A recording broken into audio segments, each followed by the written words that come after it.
Hello everyone, Rose here. But no, seriously, in this video, I wanted to quickly discuss elitism, and in particular, elitism within the Gothic subculture, because it's something that I feel it's still a problem. It's been a problem since the beginning, and it's never really gone away. I think people talk about it a little bit more openly now than they used to, but it's still something that a lot of people find themselves lacking in that department, and I think it's something we need to discuss. So, what do I mean, firstly, when I say elitism? Well, elitism is defined as the belief that a society or system should be led by an elite.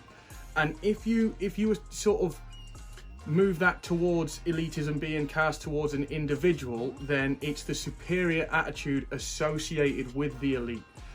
So, the problem is, goth as a subculture, it does suffer from elitism because no one is born with this inherent sense of sort of fashion or this inherent style. You know, it is something that's picked up along the way. No one is just instantly, straight away, this is how I'm going to look, this is how I'm going to dress, I just know how to put this together, I know how to put this on my face, you know, this sort of thing. You have to take inspiration from outside sources, and whether that be sort of music and musicians, or you know, films and TV, or even books and literature, poems, you're going to take inspiration from one place or another. So you're going to use certain people or certain ideas as inspiration and role models. And the fact that this is such, it is, no one wants to admit it, but it's a subculture that does have a lot of people that are in role model positions for others, because you know, people have to learn how to do this sort of thing if they want to progress to this sort of extreme. Because I didn't always look like this, you know. I dress like this and do this whole thing because I enjoy it, you know. It makes me happy. It's a form of self-expression, you know. It comes from within a person, whether that be something, you know, to describe how they're feeling, or whether it be just a way of sort of rebellion against the social norm and societal normal practices. But wherever it comes from, the fact is, people do it in a way to stand out, you know, in a way to not conform to what everyone else believes is normal and how everyone else has to look. But again, circling back around, a lot of it comes from role models, and that's not a bad thing. It's, no one is berating anyone for having certain role models that they choose to take inspiration from. But if you start seeing these people that are your role models, and if you start taking their word as gospel, some of these people are going to have elitist attitudes, and that may not be because of how they are as a person. It may be because of something that they've had forced upon them. You know, it may be, I mean, for instance, let's just think of a few examples. I'm sure a lot of you watching this have probably been victim to this sort of thing yourself. Some of you watching this may have even been on the other side of this. It may be something to watch out for. You may not even know you're doing it at times. But, you know, I'm sure we've all heard, oh, well, you're not goth enough, or you're not a proper goth. Oh, you don't like this music, you don't like that film, you know, you don't listen to this sort of stuff, then you're not a proper goth, you're just a poser. You know, calling people posers is, there's a difference, because especially in the sort of American terms of these things, because the Americans hold a different view because of certain, I mean, what do they call it? Hot Topic. I think that's a store in America. We don't have that over here in the UK. But you've got your mall goths and your poser goths, you know, that sort of have that whole side of things over there. But if you're going to be one of these people that tells someone they're not goth or not goth enough because they don't like a certain type of music, then what you're essentially doing is you're gatekeeping. You're gatekeeping a society and a sort of subculture that ideally we want to be bringing other people into. Because if you go out and about and you look like this, people look at you, you know, people stare. If you're not prepared to have that, then you probably shouldn't go out like this. But for everyone, there's gonna be a first time. You know, there's gonna be a first time. You may build up to it. You know, you may put, for instance, darker clothing on, or you may put a little bit heavier makeup on if you wear makeup, or, you know, if you don't wear makeup, you may just start doing things, you know, like a bit of eyeliner here and there. But the thing is, you're gonna have people stare, and it doesn't always come from a place of malice. A lot of it comes from a place of misunderstanding, because it's not something a lot of people see every single day. You know, it is different. There's no other way of saying it. It's different. Different's not a bad thing. In my opinion, different is a good thing, because if the whole world and everyone was the same, I wouldn't want to be part of it. What a boring place to be. But, you know, it's people's differences that make them interesting. People are interesting. Now, if you're going to gatekeep a society like that, and what I mean by gatekeeping is, this is another issue. Now, a gatekeeper is defined as an attendant employed to control who enters a gate. Now, who put you in charge? Who made you the boss? Who made you the be all and end all? And who gets to decide who is or who isn't goth enough? You know, who gave you the scale? Who gave you the right to say that person's goth, that person's not? This person may not even want to associate themselves as goth, but they may still want to sort of try and get into that certain subculture, because, as I've been over before in a previous video, this subculture is broad and it spans a wide range. It's not just, there's no such thing as goth anymore, in my opinion. Goth is a broad term for a lot of alternative sort of styles and fashions. And moving back slightly, if you're going to be that sort of person, then you're not going to stay. You may think you're someone's role model, but you're not going to stay that sort of role model anymore for much longer.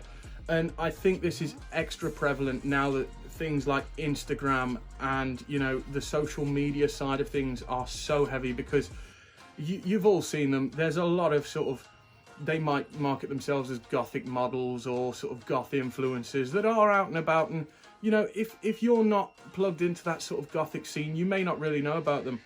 But if you are, odds are you've probably seen more than your fair share of these people.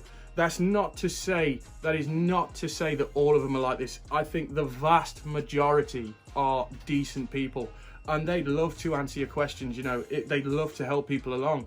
If people are interested in this sort of lifestyle or this fashion, you know, this whole sort of subculture, this whole genre, then I personally, and I know a lot of other people in a similar position, would love to have people come up and ask questions, because if anything, it also helps to sort of banish some of those fears that people have of speaking to people like this. We're people too, you know. There's no need to be cruel. You can, if someone's interested, you can help them along. You can give them a hand. You know, if they ask for tips or if they ask for your opinion on something, then rightly so, give your opinion. Don't be an ass, but give your opinion. But there is no need to sit there and start telling someone that they're not as good as they think they are, or they're not what they think they are, or what they want to be, just because they don't fit into your idealistic world or your idealistic description of what that thing may be, because it's just not the case. Odds are, whatever you think makes a true goth probably isn't everyone else's description or sort of, you know, their defining rules. It may be yours, and you're entitled to your opinion, but there's no need for you to force that opinion onto others. Now, as I say, if people are out there and they want to be looking at sort of role models, there are better ones out there to choose than a lot of these shallow people that you'll hear it around the community. You'll hear people being described as elitists or gatekeepers, and if you're looking for role models, you know, there are others elsewhere. The vast majority of sort of gothic YouTubers, you know, TikTokers, Twitch streamers, Instagram models, you know, whatever you want them to be, the vast majority of them are good, decent people, and they'll be more than happy to help you along. But if you think of some of the older, you know, role models that, and these aren't necessarily my role models, but some of these come from a time, you know, a bit more, because I'm a bit older than some of the kids these days that are looking up to these Instagram people. these are sort of some of the role models that I perhaps had when I was growing up, and some of them, you know, if you go back to the original sort of goths, the pioneers of goth, the trad goth from the 1980s. I mean, if you look at their role models, they had Robert Smith of The Cure, they had Susie Sue of Susie and the Banshees. You know, do you think those people, they were pioneering this subculture as a genre? Do you think those people would have been, you know, whether they be the role models or the people following and trying to start this fashion, would they have been elitists? I highly doubt it, because let's be honest, they're starting a genre that they want to attract people to. In a lot of cases, these are started by musicians or sort of actors and TV shows and films, because they want people to be a part of that. They want to use it to make money. So, and that's not a bad thing. You know, if an artist, say, you know, a band is trying to push their genre and their style, that's because they want people to join in. They want people to sort of follow them and look up to them, and that's not a bad thing. That's how they make their living. But even moving slightly further down the line, now this isn't to say that all of these people are goth, because some people may class them as goths, some people may not. That's not the point. The point is, these are people that have influenced, you know, people to do this sort of thing. And, you know, if you start looking a bit more recently, you start looking at Marilyn Manson, you know, you start looking at Alice Cooper, you start looking at Eric Draven of The Crow, you know, behind me there. It doesn't even have to be musicians. You know, if you start looking at Johnny Depp and the characters he's played, or Tim Burton in his films, or Helena Bonham Carter, you know, whoever you may see as a role model, these people, they wouldn't, you know, you can't imagine that these people would have an elitist attitude, purely because of the reason they do what they do. They want to attract people. Having more people in this lifestyle, having more people who like to dress different, having more people who like to go against the norm, it can never be a bad thing. You know, if you dress like this, you know, if you even sort of dress close or similar to this, or you like to do things that are slightly different, you know what it's like to have people look. You know what it's like to have people stare. You may know what it's like to have, you know, sort of insults or attacks, you know, on varying scales of severity. We've all been there. You know, some of us unfortunately get it slightly more than others, but, you know, it's never a good thing. This community, it needs to come together. You know, we have more than enough trouble sort of explaining ourselves and defending ourselves from the outside. We don't need to have to be squabbling and fighting amongst ourselves as well. You know, go against the grain, dance to your own drumbeat, do your own thing. But if you want to take someone as inspiration, if you want to take someone's sort of style or someone's fashion sense, or perhaps the way someone does their makeup, or the kind of clothes they wear, or the music they listen to, if you want to take that as inspiration, go right ahead. But if you want to wear the sort of things I wear, if you want to sort of do your makeup and things like that in a way that may be seen as goth, I don't particularly class myself as goth, but if you want to do this and then, you know, you don't like The Cure, or you don't like Susie and the Banshees, or you don't like Marilyn Manson, or perhaps you like Evanescence, you know, or perhaps you like My Chemical Romance, things like this. Perhaps you don't like heavier music at all. Who cares? Who has a right to tell you that you should like one thing and shouldn't like another, or you can't call yourself one thing? You call yourself whatever you want to call yourself, but no one's saying you have to be labelled or limited to any one thing. Now, it's not hard. Let's just all be a little bit nicer to each other, a little bit more supportive.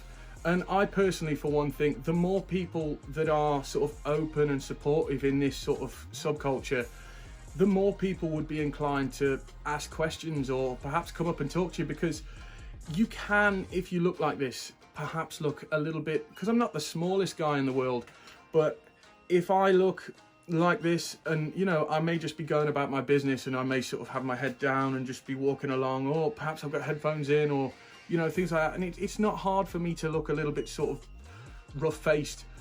People aren't very inclined to come up and speak to me, you know, but I don't think that's just me. I think a lot of people that perhaps look this way or similar, they've experienced people not, you know, having the confidence, or perhaps being too scared in some cases, to come up and ask them questions. If we were all a little bit nicer, a little bit more welcoming and accepting, especially of people within our own subculture, or younger people, or perhaps older people that have, you know, always had a job that wouldn't allow them to ever do anything sort of slightly extreme or things like this. You know, whatever stage you're in, if you're thinking about or wanting to progress, you know, into moving towards the goth subculture and the goth fashion and style, which again is a broad sense. I've got a video talking about some of the different kind of goths, and I will link that down in the description if you want to go and watch it. You know, I suggest you do it. If you're thinking about getting into goth, it's a good place to start, because it can at least give you some you know, inspiration or some ideas about what, you know, what you can and can't, you know, what you think you may and may not be able to do, and you know, what you think you may be limited to, because at the end of the day, it's all total nonsense. If you've come up with these rules, whether they be, you know, self-imparted or on someone else's advice or someone else's elitist attitude, you can just throw it all out the window, because at the end of the day, you can do what you want. Goth was born from a very do-it-yourself attitude. It was born from a very, you know, stick it to the social norms. If you're gonna start using the fear of not being accepted by other goths as an excuse, or, you know, a way of discouraging you from actually doing what you want to do or trying something different, then that's going against the very fundamentals of the whole idea of everything in the first place. Look, the fact is, we should all just be a little bit nicer and a little bit more accepting of others, and then this whole place could be a lot, you know, a lot friendlier, and people would get on a lot more. But I don't want to leave it on a bad note. I want to reiterate once again that the vast majority of any sort of gothic influencers or YouTubers or whatever you want to call them are good people, and they're happy and friendly people. Goths aren't all depressed. You know, we don't all sit in darkened rooms smoking cigarettes and drinking coffee and wine and just hating people. We're just like everyone else. You know, we've got friends, we've got family, we like to have fun and talk to people and meet new people too. But, you know, just go up and talk to someone. If you've got questions, ask questions. But if someone starts to give you an answer that you don't agree with, just brush it off. Do whatever you want to do. Dance to your own drumbeat. You know, be yourself. You don't have to copy other people or look for validation from someone else. Look, if you got any value out of this, then it'd be much appreciated if you could just hit the like button or leave a comment. You know, if you've got any stories of having suffered any or been the victim of any sort of elitist abuse, you know, or an elitist mindset yourself, then put it in the comments. I do read the comments. Oh, and one more thing, I do have an Instagram. I'll link it down below, or I'll put it here somewhere. If you feel like it, go follow me on Instagram. I'm gonna get slightly more active on there than I used to be. Cheers.